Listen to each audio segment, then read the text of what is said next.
Hello friends, कैसे हैं आप लोग। Welcome back TET study classes. तो मित्रों, आज मैं बहुत ही महत्वपूर्ण प्रश्नों का संकलन लेकर आया हूं। इसी प्रकार के प्रश्न आप लोगों को परीक्षा हाल में देखने को मिलेंगे। तो मैं रमेश चतुर्वेदी, यदि मेरा चैनल सब्सक्राइब न किया हो सब्सक्राइब कर लें, बेल आइकन को प्रेस कर लें, जिससे आपको इसी प्रकार के महत्वपूर्ण प्रश्नों का संकलन प्राप्त होता रहे। तो चलते हैं आज के पहले प्रश्न पर। आज का पहला प्रश्न है, has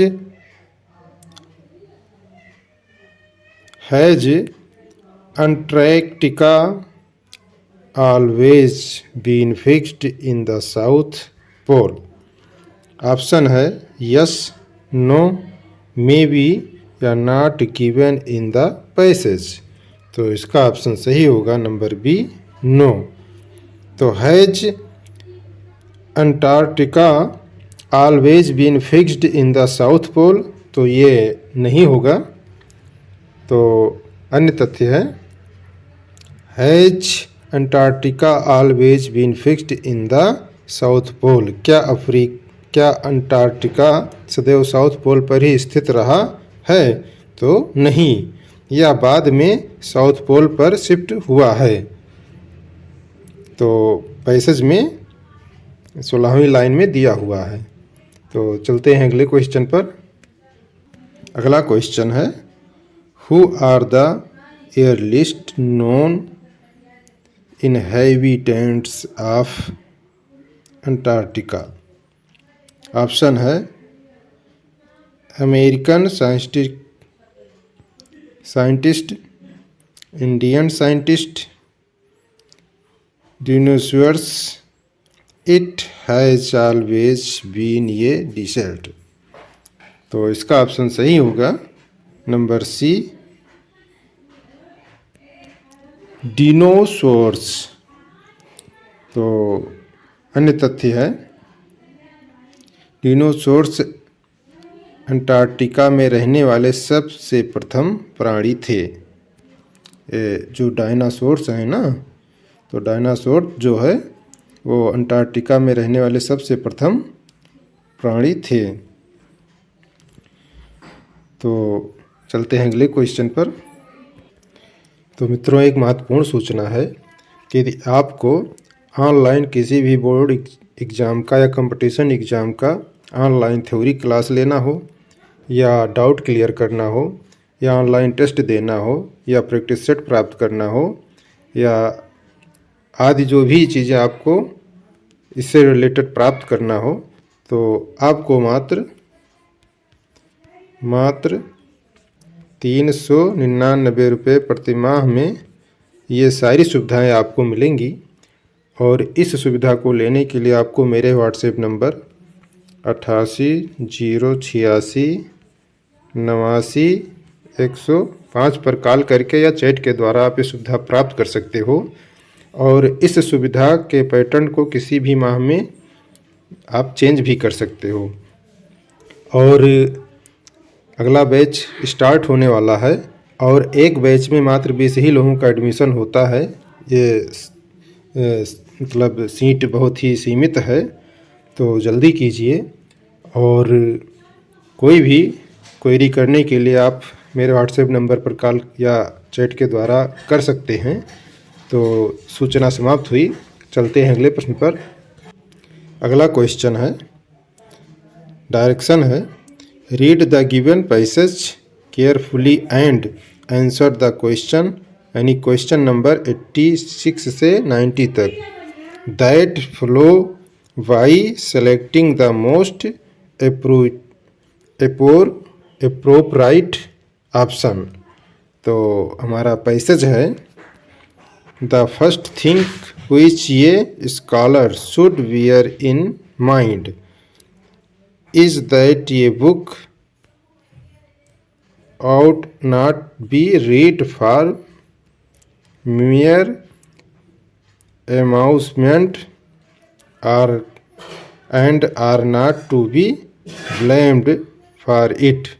They are incapable of appraising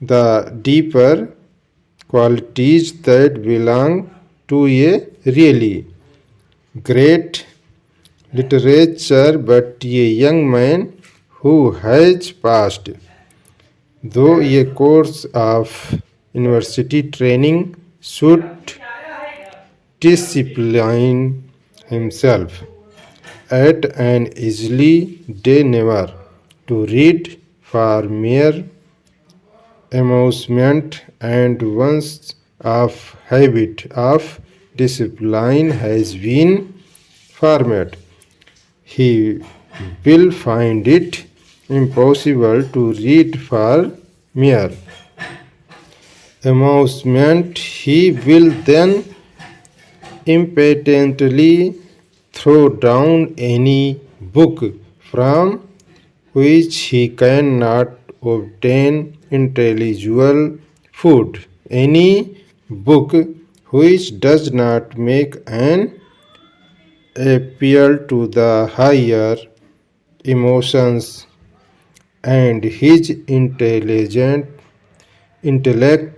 but on the other, the habit of reading for amusement becomes, with thousands of people, exactly the same kinds of habit as when drinking to opium smoking. It is like a narcotic, something that helps to pass the time, something that keeps up a perpetual condition of dreaming, something that eventually results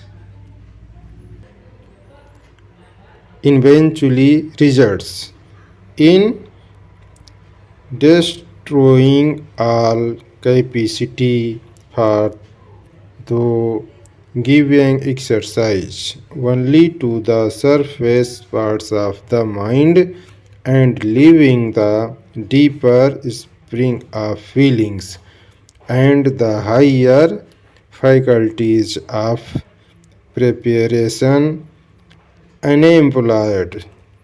तो यह हमारा passage था। इसी passage पर आधारित कुछ question नीचे दिए गए हैं, उनको उसी में से लिखना है।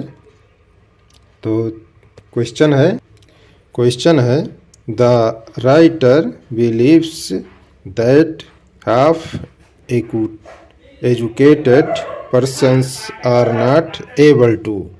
तो ऑप्शन है enjoy wind drinking, enjoy dreaming, think properly, appreciate hidden qualities of admirable literature। तो इसका ऑप्शन सही होगा number D, appreciate hidden qualities of admirable literature। तो the writer believes that half educated persons are not able. तो ये not able होगा D वाला। तो अन्य तथ्य हैं, इस पैसेज में राइटर विश्वास करता है कि हाफ एजुकेटेड पर्सन किसी एडमिरेबल लिटरेचर के छिपे हुए गुणों की प्रशंसा नहीं कर पाते हैं। तो चलते हैं अगले क्वेश्चन पर। अगला क्वेश्चन है the word narcotic in the passage means. तो इसका मीन्स क्या होगा? तो great literature, intoxicant, cheap books, intellectual exercise. तो इसका ऑप्शन सही होगा नंबर बी, इंटॉक्सिकेंट। तो the word narcotics in the passage means का मतलब होता है इंटॉक्सिकेंट। तो अन्य तथ्य है, नारकोटिक का मतलब होता है मादक पदार्थ, इंटॉक्सिकेंट का मतलब होता है नशीले पदार्थ, अतः नारकोटिक के सही अर्थ को इंटॉक्सिकेंट के द्वारा व्यक्त किया जा सकता है। तो चलते हैं अगले क्वेश्चन पर। अगला क्वेश्चन है the phrase the higher faculties in the passage means का मतलब क्या होता है। ऑप्शन है different departments in the university, different ways enjoying things, mental powers of a high order for understanding great literature और superphysical part of the mind। तो इसका option सही होगा number C. mental powers of a high order for understanding great literature। तो चलते हैं अन्य तथ्य पर। अन्य तथ्य है हायर फैकल्टीज का अर्थ विकल्प सी यानी mental powers of high order the understanding great literature के द्वारा व्यक्त किया जा सकता है। तो अगला क्वेश्चन है the word eventually in the passage means का मतलब क्या होता है। ऑप्शन है after some time, at last, never या इंटियरली। तो इसका ऑप्शन सही होगा नंबर बी, एट लास्ट। तो the word eventually in the passage का मतलब यहाँ है एट लास्ट। तो इवेंचुअली का मतलब होता है अंततः, एट लास्ट का मतलब अंत में। तो अतः इवेंचुअली का समानार्थी शब्द एट लास्ट ही होगा। तो चलते हैं अगले क्वेश्चन पर। अगला क्वेश्चन है the word unemployed in the passage means का मतलब क्या होता है। Jobless, in search, employment, not working या अनयूज्ड। तो इसका ऑप्शन सही होगा नंबर डी, अनयूज्ड। तो द वर्ड अनएम्प्लॉयड पैसेज में इसका अर्थ होगा अनयूज्ड।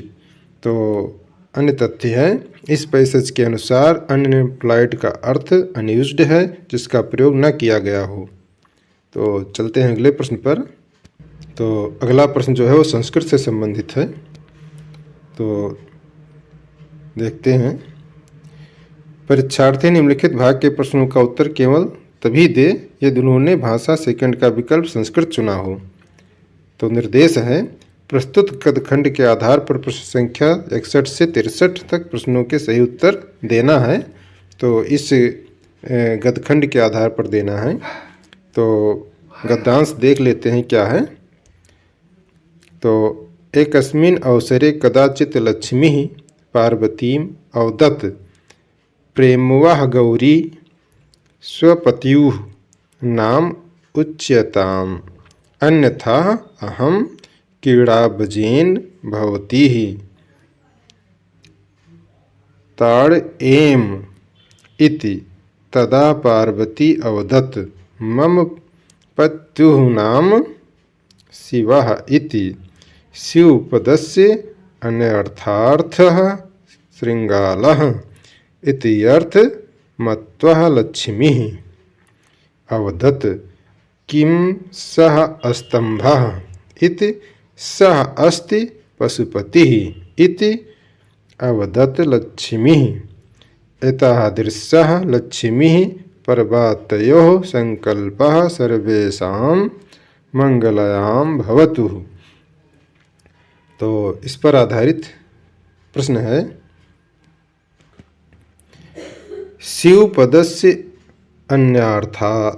अन्यार्थः कः। तो ऑप्शन है स्तंभः, श्रृंगालः, स्थाणुः, पशुः।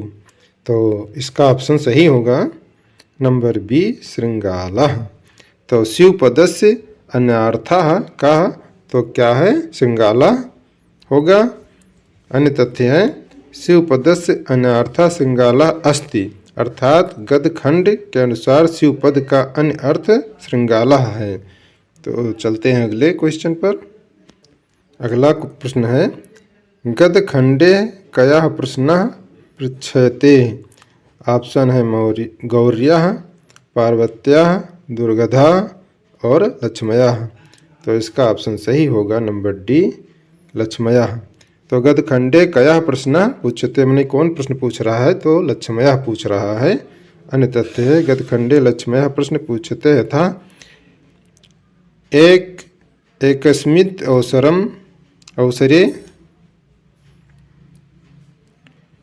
कदाचित लक्ष्मी पार्वतीम अवदत्, अर्थात गदखंड में लक्ष्मी के द्वारा प्रश्न किया जा रहा है, इससे ज्ञात होता है। तो चलते हैं अगले प्रश्न पर। अगला प्रश्न है कयो संकल्पाः सर्वेषां मंगलाय भवतु। ऑप्शन है लक्ष्मयः पार्वतयः लक्ष्मी पार्वतयोः या गौर्यः। तो इसका ऑप्शन सही होगा नंबर सी लक्ष्मी पार्वतयोः। तो कयो संकल्पः सर्वेषां मंगलाय भवतु, तो इसका ऑप्शन सही होगा लक्ष्मी पार्वतयोः। अन्य तथ्य है लक्ष्मी पार्वतयोः संकल्पः सर्वेषां मंगलाय भवतु, अर्थात लक्ष्मी और पार्वती के द्वारा की गई वार्ता सभी के लिए मंगल हो, ऐसा गदखंड में दिया हुआ है। तो चलते हैं अगले प्रश्न पर। अगला प्रश्न है संप्रेषण का कार्य है ज्ञानेंद्रियों को क्रियाशील करना, कामेंद्रियों को क्रियाशील करना, अनुभूति करना या उपयुक्त सभी। तो इसका ऑप्शन सही होगा नंबर डी उपयुक्त सभी, यानी कि संप्रेषण का कार्य है ज्ञानेंद्रियों को शील करना, ये भी सही होगा, कामेंद्रियों को क्रियाशील करना, ये भी सही होगा, और अनुभूति करना, यानी ये सभी सही होंगे। तो अन्य तथ्य है संप्रेषण का कार्य ज्ञानेंद्रियों कामेंद्रियों को क्रियाशील करना तथा अनुभूति कराना है, आज सभी विशेष कार्य होंगे, इसलिए विकल्प नंबर डी सही होगा। तो अगले प्रश्न पर चलते हैं। अगला प्रश्न है शिशु मोदकाय रोदित उदाहरण है स्पृहेरिसिप्तः कः तदार्थे चतुर्थी वाचयः कः रुच्यार्थनाः प्रियमाणः का हित योग्य च का। तो इसका ऑप्शन सही होगा नंबर बी तदार्थ चतुर्थी वाचयः का। तो शिशु मोदकाय रोदित ये उदाहरण है तदार्थ चतुर्थी वाचयः का। तो अन्य तथ्य है शिशु मोदकाय रोदित बच्चा लड्डू के लिए रोता है, यह वाक्य तदार्थे चतुर्थी वाच्य का उदाहरण है। जिस प्रयोजन के लिए कोई कार्य किया जाता है उस अर्थात प्रयोजन में चतुर्थी विभक्ति होती है, जैसे आनंदः ज्ञानाय प्रयतते, यानी आनंद ज्ञान के लिए प्रयत्न करता है। तो चलते हैं अगले प्रश्न पर। अगला प्रश्न है ऊष्म वर्णों का बोधक प्रत्याहार है। ऑप्शन है यण सल हस या अस। तो इसका ऑप्शन सही होगा नंबर बी सल। तो ऊष्म बोधक प्रत्याहार है सल। तो अन्य तथ्य है ऊष्म वर्णों का बोधक प्रत्याहार सल है। सल प्रत्याहार के अंतर्गत सा सा सा वर्ण आते हैं, जबकि यण प्रत्याहार के अंतर्गत या रा लावा सा और हस प्रत्याहार के अंतर्गत हा या वारा ला वा इया मा डाड़ा ना झा भा घा ढा धा जा ब ग ड द आते हैं तथा जस प्रत्याहार के अंतर्गत जा ब ग ड द वर्ण आते हैं। तो चलते हैं अगले प्रश्न पर। अगला प्रश्न है 10 धातु से सत प्रत्यय किसके निष्पन्न होगा। तो दृश्यन ऑप्शन है, पश्यन है, दर्शन है या दृष्टि। तो इसका ऑप्शन सही होगा नंबर बी पश्यन। तो 10 धातु से सत प्रत्यय जो है पश्यन निष्पन्न होगा। तो अन्य तथ्य है 10 धातु से सत प्रत्यय करके पश्यन निष्पन्न होगा और 10 को पश्य आदेश होता है और सत के स्थान पर अत होता है, यानी 10 धन सत और 10 धन अत यानी पश्यत। अब इसके रूप पश्यन, पश्यतो, पश्यतता इस प्रकार से चलेंगे। तो चलते हैं अगले प्रश्न पर। अगला प्रश्न है मनोरथा उदाहरण है स्वर संधि का, व्यंजन संधि का, विसर्ग संधि का या प्राकृत भावम का। तो इसका ऑप्शन सही होगा नंबर सी विसर्ग संधि का। तो मनोरथा जो उदाहरण है विसर्ग संधि का उदाहरण है। अन्य तथ्य है मनोरथा विसर्ग संधि का उदाहरण है। इसका विच्छेद मानस धन रथा होगा। अब सास जो रूह सूत्र से मानस के सा को रू होकर मन के रू यानी रथा बना है। अब हस चाह सूत्र के रू को ठा ऊ होकर माँ मन ऊ रथा बना तथा आद गुण सूत्र से गुण होकर मनोरथा बना। तो चलते हैं अगले प्रश्न पर। अगला प्रश्न है छा मिलकर बना है का और सा से या का और छा से या चा और छा से या चा और सा से। तो इसका ऑप्शन सही होगा नंबर ए का और सा से। तो सा मिलकर बना है का और सा से। अन्य तथ्य है का और छा का और सा से मिलकर बना है, जबकि ता और रा से मिलकर त्रा बनता है तथा जा और इया से मिलकर ज्ञा बनता है। तो चलते हैं अगले प्रश्न पर। अगला प्रश्न है द धातु किस गण की है। ऑप्शन है भवादिगण, अदादिगण या तनादिगण या जहोत्यादिगण। तो इसका ऑप्शन सही होगा नंबर डी जहोत्यादिगण। तो द धातु जहोत्यादिगण की है। अन्य तथ्य है द धातु जहोत्यादिगण की है। इसका रूप लट लकार इस प्रकार होगा प्रथम पुरुष में और मध्यम पुरुष उत्तम पुरुष और तीनों वचन का रूप इस प्रकार होगा ददाति दत्ता ददति, ददासी दत्था ददत्, ददामि दध और दधा। तो इस प्रकार से जहोत्यादिगण होगा। तो चलते हैं अगले प्रश्न पर। अगला प्रश्न है मैं बाजार जाता हूँ का संस्कृत में कर्मवाच्य वाक्य क्या होगा। तो ऑप्शन है अहम अपणाम गच्छामि, मया अपणम गम्यते, महम गम्यते अपणम, अस्माभिः अपणम गम्यते। तो इसका ऑप्शन सही होगा नंबर बी मयम अपणाम गम्यते। तो मैं अन्य तथ्य है मैं बाजार जाता हूँ का संस्कृत में कर्मवाच्य मया अपणाम गम्यते होगा। इसको कर्म कर्तव्यवाच्य अहम अपणाम गच्छामि होगा। तो चलते हैं अगले प्रश्न पर। अगला प्रश्न है उपोषति में संधि है गुण पर रूप दीर्घ या पूर्व रूप। तो इसका ऑप्शन सही होगा नंबर बी पर रूप। तो उपोषति में पर रूप संधि है। अन्य तथ्य है उपोषति में पर रूप संधि है। इसका विच्छेद उपधन औषधि होगा यानी एडिंग प्ररूपम, अर्थात यदि अवर्णांत उपसर्ग के बाद अणादि धातु हो तो पूर्व एवं पर के स्थान पर प्ररूप हो जाता है। तो चलते हैं अगले प्रश्न पर। अगला प्रश्न है नैके में संधि है गुण दीर्घ वृद्ध या यण। तो इसका ऑप्शन सही होगा नंबर सी वृद्ध संधि। तो नैके में वृद्ध संधि है। अन्य तथ्य है नैके में वृद्ध संधि है। इसका विच्छेद ना धन एक बराबर नैके होगा और वृद्ध रेच सूत्र इसका है। यदि आ या आ के बाद यच यानी ए वो ये आओ हो तो पूर्व एवं पर के स्थान पर वृद्धि एकादेश हो जाता है। तो चलते हैं अगले प्रश्न पर।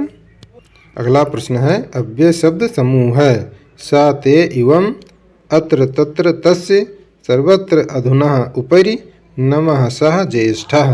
तो इसका ऑप्शन सही होगा नंबर सी सर्वत्र अधुना उपरि। तो अव्यय शब्द समूह है सर्वत्र अधुना उपरि। अन्य तथ्य है अव्यय शब्द समूह सर्वत्र अधुना उपरि है। अव्यय के रूप तीनों लिंगों में सभी विभक्तियों में समान होते हैं, जबकि अन्य विकल्प में सभी अव्यय नहीं हैं, अतः विकल्प सी सही है। तो चलते हैं अगले प्रश्न पर। अगला प्रश्न है 79 की संस्कृत संख्या नहीं है। 9 सप्तितः, 79, 79, 79। तो इसका ऑप्शन सही होगा नंबर डी 79। तो ये 79 नहीं होगा, बाकी अन्य होंगे। तो अन्य तथ्य है 79 का मतलब 79 होता है, जो कि संस्कृत की संख्या 79 की नहीं है। और क्योंकि 79 का अर्थ 69 है, जबकि तीनों विकल्पों का अर्थ 79 है। तो चलते हैं अगले प्रश्न पर। अगला प्रश्न है नैनम में प्रयुक्त प्रकृति है नम धन ल्यूट, नी धन ल्यूट, ने धन ल्यूट, नैन धन ल्यूट। तो इसका ऑप्शन सही होगा नंबर बी नी धन ल्यूट। तो नैनम में प्रयुक्त प्रकृति है नी धन ल्यूट। तो अन्य तथ्य है नैनम में ल्यूट प्रत्यय है, नी धातु से ल्यूट प्रत्यय हुआ है और ल्यूट में अन शेष बचता है, क्योंकि टा की हलयंतम सूत्र से इत संज्ञा ला की लसक्ति दितेह सूत्र से इत संज्ञा होकर दोनों का तस्य लोपः सूत्र से लोप होकर यु बचा। अब इवोर नौको सूत्र से यु को अन होकर निधन अन हुआ है, इसलिए सार्वधातु कार्धातु कयो सूत्र से गुण होकर ने धन अन हुआ है। अतः एचो अवयवाह सूत्र से अय होकर ना धन अय धन अन बराबर नयन बना हुआ है। अब अनुबंध लोप अतो अम तथा अभिपूर्वा सूत्र लगाकर नयनम बना है। तो चलते हैं अगले प्रश्न पर। अगला प्रश्न है अंतस्था वर्ण है सा सा साह अण आ ई उ अण यावाराला विसर्ग तथा अनुनासिक। तो इसका ऑप्शन सही होगा नंबर सी यण यानी या व राला। तो अंतस्थ वर्ण है याण अर्थात या व राला। अन्य तथ्य है अंतस्थ वर्ण या रालावा है, ऊष्म वर्ण सल यानी सा सा सा है और स्पर्श वर्ण जो है कदमयो व साना यानी का से लेकर माँ तक है। तो चलते हैं अगले प्रश्न पर। अगला प्रश्न है अट प्रत्याहार के वर्ण हैं स्वर तथा हा या वारा और आई ऊटा यावो या हा याटा आऊटा। तो इसका ऑप्शन सही होगा नंबर ये स्वर तथा हा या वारा। तो अन्य तथ्य है अट प्रत्याहार के वर्ण स्वर तथा हा या वारा है। स्वर अच प्रत्याहार के अंतर्गत आते हैं। अच प्रत्याहार के वर्ण इस प्रकार हैं आई उ री ली ये वो ये औ। चलते हैं अगले प्रश्न पर। तो अगला प्रश्न है वसंत ऋत्वाह में कौन संधि है, यण संधि, गुण संधि, वृद्धि संधि या व्यंजन संधि। तो इसका ऑप्शन सही होगा नंबर बी गुण संधि। तो वसंतृता में गुण संधि है। अन्य तथ्य है वसंतृता में आद्गुण सूत्र से गुण संधि हुई है। आद्गुणा मतलब आ के बाद कोई भी स्वर हो तो पूर्व एवं पर के स्थान पर गुण एकादेश हो जाता है। तो चलते हैं अगले प्रश्न पर। अगला प्रश्न है पंचगम में कौन सा समास है। ऑप्शन है तत्पुरुष समास, अव्ययी भाव, बहुव्रीहि या द्वंद्व समास। तो इसका ऑप्शन सही होगा नंबर ये तत्पुरुष समास। तो पंचगम में तत्पुरुष समास है। अन्य तथ्य है पंचगम में तत्पुरुष यानी द्विगु समास है और इसका विग्रह पंचानम गवम समाहारम होगा। प्राणेत्रय पदार्थ प्रधानोत तत्पुरुषः यानी तत्पुरुष भेद कर्मधारय भेदो द्विगुः यानी द्विगु समास विकल्प में उपलब्ध नहीं होने के कारण यहाँ पर तत्पुरुष समास होगा, क्योंकि द्विगु समास तत्पुरुष ही एक भेद है। तो यदि यहाँ द्विगु नहीं है तो तत्पुरुष है तो तत्पुरुष समास पर टिक लगाएंगे, यह सही होगा। तो चलते हैं अगले प्रश्न पर। अगला प्रश्न है प्रत्यय शब्द का संबोधन एक वचन रूप क्या होगा। ऑप्शन है हे प्रत्यय, हे पिता, हे पिता, हे पितरः। तो इसका ऑप्शन सही होगा नंबर सी हे पिता। तो प्रत्यय शब्द का संबोधन एक वचन रूप होगा हे पिता। तो अन्य तथ्य हैं प्रत्यय का संबोधन रूप इस प्रकार है हे पिता, हे पितरो, हे पितरा। अतः संबोधन एक वचन में हे पिता रूप होगा, क्योंकि ये यहाँ दिया हुआ है रूप में। तो चलते हैं अगले प्रश्न पर। तो मित्रों ये वीडियो यहीं पर समाप्त होता है, मिलेंगे अगले वीडियो में। और ये वीडियो कैसा लगा कमेंट बॉक्स में ज़रूर लिखिएगा। यदि अच्छा लगा हो तो लाइक शेयर भी ज़रूर कीजिए और प्रश्नों को लिखा करो, क्योंकि लिखने से जल्दी याद हो जाते हैं। और अपनी डेली लाइफ में कोई ना कोई टारगेट ज़रूर रखिए और उसे अचीव करने का भरसक प्रयास कीजिए, जिससे आपकी लाइफ ऑटोमेटिकली अच्छी हो जाएगी। और अपनी तैयारी करते रहिए। मिलेंगे अगले वीडियो में। बहुत बहुत धन्यवाद।